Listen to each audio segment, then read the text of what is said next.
All right, welcome back to part 2. So in this part, what we're going to do is start to make our rocket launcher actually, or our target launcher actually launch some pigeons.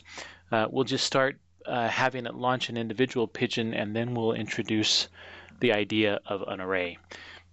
Now, in order for this to happen, I want to do a couple things. One, I want to have a good point from which to actually instantiate the pigeon that it's creating. Right now, if I'm looking at the launcher, its axis is way down here in the middle, which means it would instantiate the pigeon on the middle there, which might mean it kind of sticks out in a few places. So what I'll do is I'm going to make, I'm going to make an empty game object, and this is going to be called my target launch point.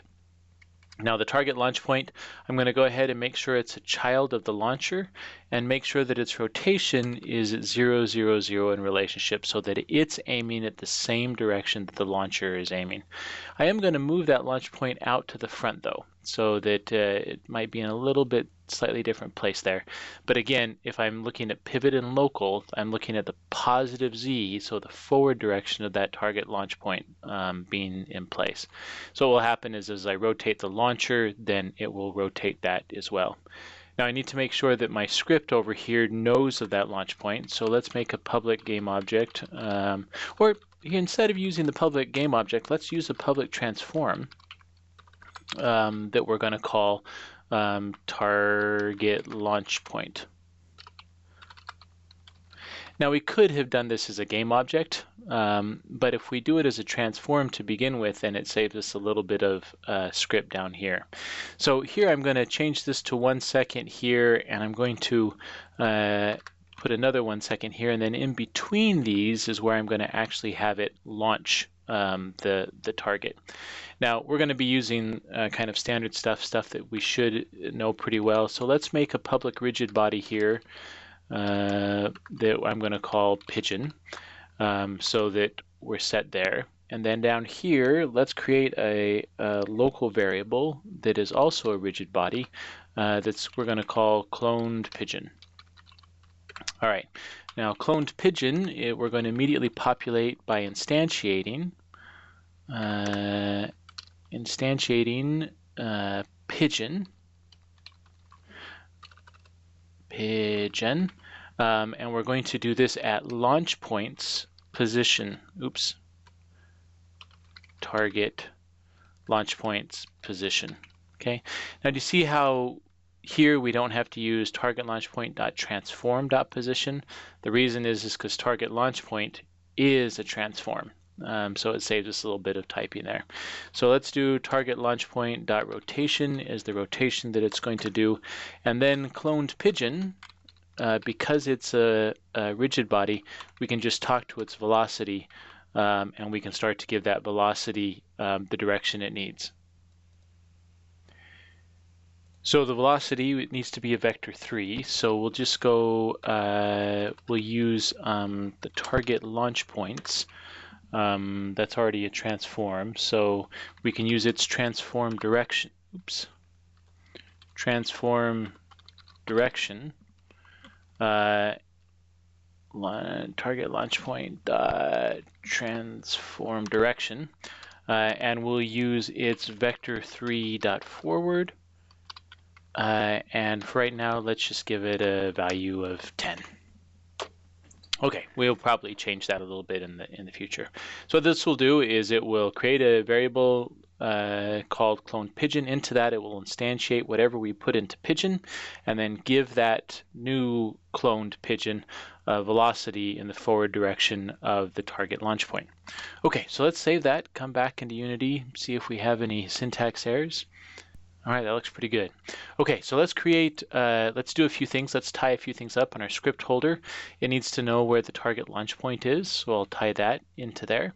And it needs to know who the pigeon is, which I haven't created yet. So let's create just something simple. Let's create a cube. This cube, maybe I'll make it a little bit smaller. Again, because this is going to have a rigid body in the script, I'm going to make sure and attach the rigid body there. So what will happen is that now in the target, in the script holder, I need to make sure that it knows that that pigeon is what, that cube is the pigeon.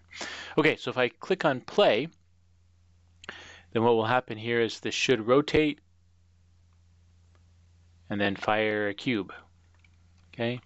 Now in each case here, right, it's just firing those cubes, right? So we've got, we're shooting that has 10. So just for giggles and kicks, let's tell this to be 30, and we should see this start firing off cubes, right? They go much further. All right.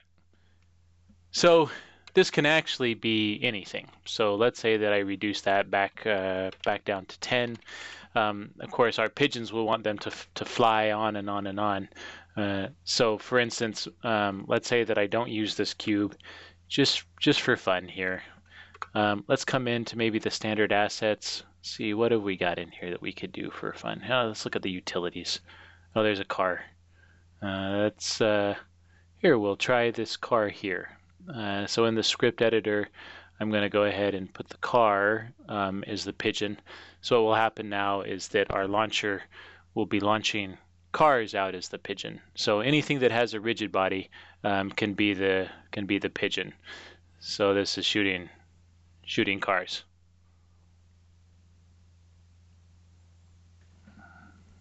All right, so that's silly. We would never do it that way. What we do want to do is we want to start to get serious about how we would set this up so that it actually has some pigeons. Now I've actually given you some of these in the Gloomy Animals folder, that asset that we can bring in. If you look here, there's a bunch of things that you probably don't need. Some scenes, for instance, we don't need any of that. You can delete it or you can leave it. It doesn't matter either. In the animations, there's some stuff here, and then here are the meshes. Now notice that all of these things are actually tied into stuff that's here. It's kind of important which you select here. These right here are the actual FBXs. These are actually the prefabs that have been built. So for instance, I'm going to grab one of these chickens and bring it out into the scene so that we can see it here. Now again, I brought the prefab. So here we'll bring the condor out, and I'll go ahead and bring the dragon out as well. Now if I look at those and go ahead and play the game, then because these are prefabs, they actually have an animator on them, and they all have built-in animations on them, which will be pretty easy for what we're going to do. So these will be the things that we want to make use of.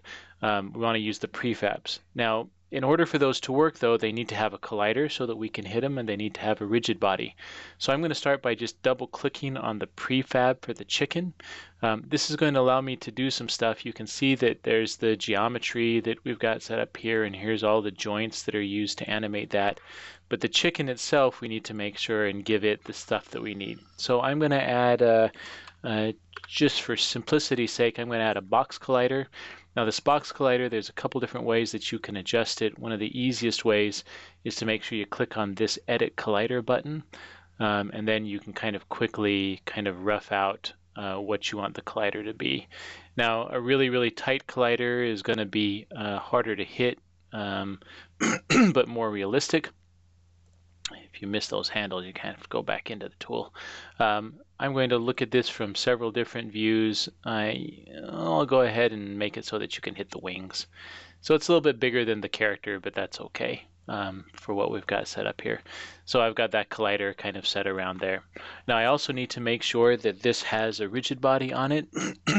And we'll come back to here and turn those off in a second. But for now, I'm going to leave that on because it's just fun to see what happens. So let's do the same thing with the condor.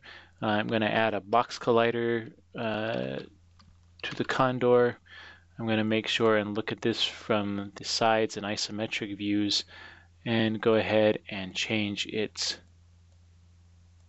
space here to something that I think is reasonable. So we'll make the condor so that I can hit its wings as well. Okay, so pretty big like that. And then let's go ahead and add a rigid body to it. And then finally the dragon. We'll come in here, add a box collider and a rigid body. Let's go ahead and adjust the box collider so that it makes sense with this shape.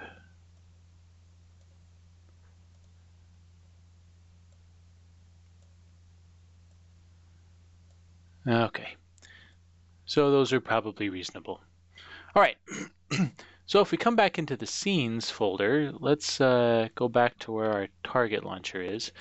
If, for instance, right now I were to come in and in my script holder, it's just asking for a single pigeon. So I could grab any of these. So let's say that I grabbed the chicken and I stuck it in there. Then when we played the game, you see that it complained a while back because it didn't have anything. When we play the game, what it's going to start to do is firing those chickens out, right? Which is fine, but doesn't quite do what we want it to. Now, this is great that we have all of these individual chickens there, but let's go ahead and I'm going to grab that chicken. Let's come into that chicken, and I'm going to tell, of course, that it doesn't have gravity. Let's do that for the condor, no gravity, and I'm going to do that for the dragon, no gravity as well. So what should happen now is that when we press play to have this fire, then these will shoot chickens that go firing off, and they just keep on flying away, right? These will be good targets for us to be firing at. All right. Now this is great if we've got an individual chicken. It'd be even better if we can have multiple different targets. This is where it becomes kind of important to understand what an array is. Arrays are a super powerful thing available in almost all programming that works with the following idea. We're already familiar with variables, and the way that we've been referring to them in class is a bucket that holds information. It can hold an integer, a float, a string, a game object, a rigid body, and today we talked about a variable that's a Boolean as well. But the idea behind these variables is each bucket holds a single game object. Each variable holds a single game object, a single rigid body, a single float, or a single string. The idea behind an array is that we are not holding a single bucket, but we actually have an array, a collection of buckets. So we can have an array of game objects, an array of rigid bodies. That means we have multiple buckets that can hold multiple game objects or multiple rigid bodies. The way that we call this out is instead of just calling out GameObject.Pigeon, which creates a bucket that holds game objects called pigeon, is we're going to create an array of game object buckets. You can see with these square brackets called pigeons. Usually people use an S on the end of it just so that people know that that's actually multiple as it goes through. And then the way that Unity works with this is that it gives a number to each of these buckets. Computers all start counting with the number 0, so these buckets will be numbered 0, 1, and 2. Now the power of this is that because these buckets are numbered, we're able to call out those buckets by number. So if I want to look at the array and look at the bucket in bucket number 0, I can just call out pigeons, and then inside of the square brackets 0. Now because these are numbers, I can also make use of cool things like random.range, which is how this will work.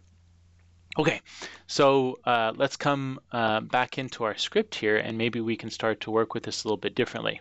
What I'm going to do is I'm going to tell this that this is going to be an array of rigid bodies that I'm going to call pigeons. Okay, not a single pigeon, but an array of rigid bodies. Now, what will happen here is this will break some other stuff here. So I'm going to go ahead and comment these out just for a second.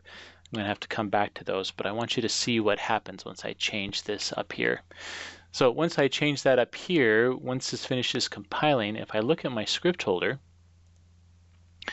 then you'll see that pigeons now is not asking for a single thing, but actually it's saying how big is the array. So let's say that it's 3, and I can work with elements 1, 0, 1, and 2. There's three elements here. So I can put the chicken in one, I can put the condor in another, and I can put the dragon in a third. So that it's got this array of pigeons that I can pick from. Okay, so now what I can start to do is here, not only can I choose to instantiate the pigeon, but I'm going to instantiate one from the collection of that array to do that. So let's go ahead and come in here, and let's create an integer that I'm going to call random pigeon number. Okay, and then that random pigeon number is going to be equal to something from a random.range that is going to be between 0 and, now in this case we know that there's actually 3 items, so it can go between 0, 1, and 2. But you can also do something called an array length. So I could say pigeons, that's the name of the array, dot length, and that actually is the actual length of the array, so the number that's there. So for instance, if I wanted to create a game that had 6 pigeons, then I could build it this way and not have to give it a hard-coded name. Okay, so what this does is this creates a random number that is between 0 and however many buckets are in this array. And then what I can do down here is not instantiate pigeon, but instead instantiate pigeons, and then inside of those brackets I can put a number here. So I could do 0 or 1 or 2 in this case, but what I really wanted to do is take whatever that random value is that it picked and use that one. So sometimes it'll be 0, sometimes it'll be 1, sometimes it'll be 2, and that will give us a different random pigeon that it instantiates each time. Okay, so let's save that, come back into Unity and see what we've got going on here. What this should do now is that as we hit play, then this should start instantiating targets. So there's a dragon, there's a dragon. Boy, we're getting a lot of dragons. How come we're getting so many dragons?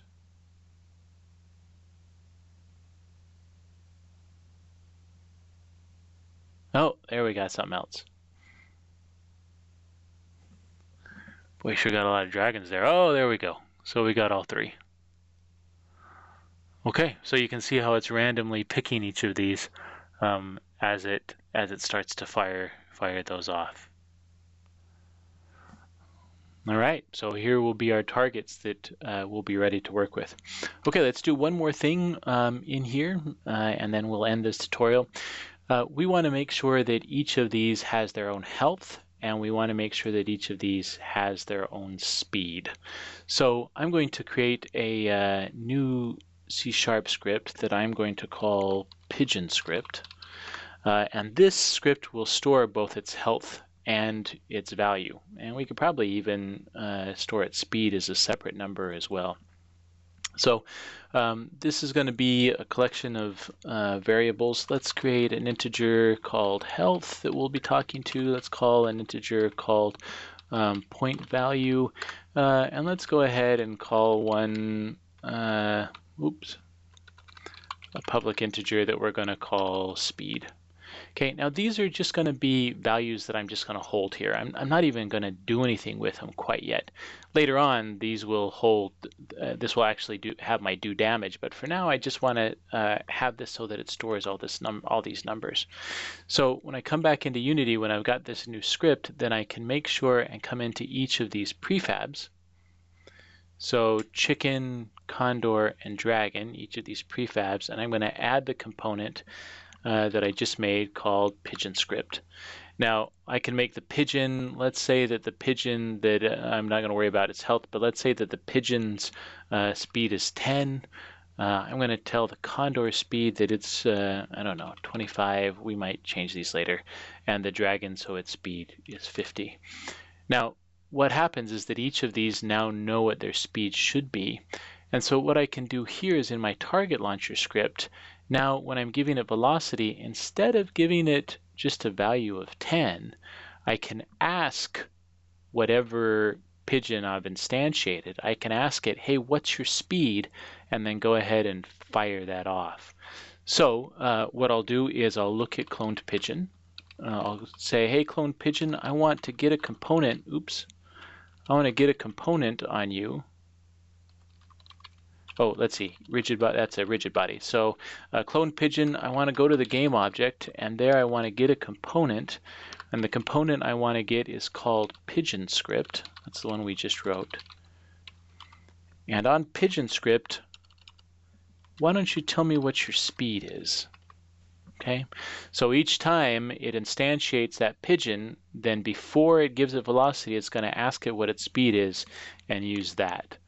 So if we come back here and take a look, and we go ahead and play this, then what we will start to see is that as this starts shooting off, then we should see that the condor flies at one speed, the pigeon flies at a slower speed, and sometime along here, let's see, we should see a dragon that, really zooms, right? Because it's going at 50.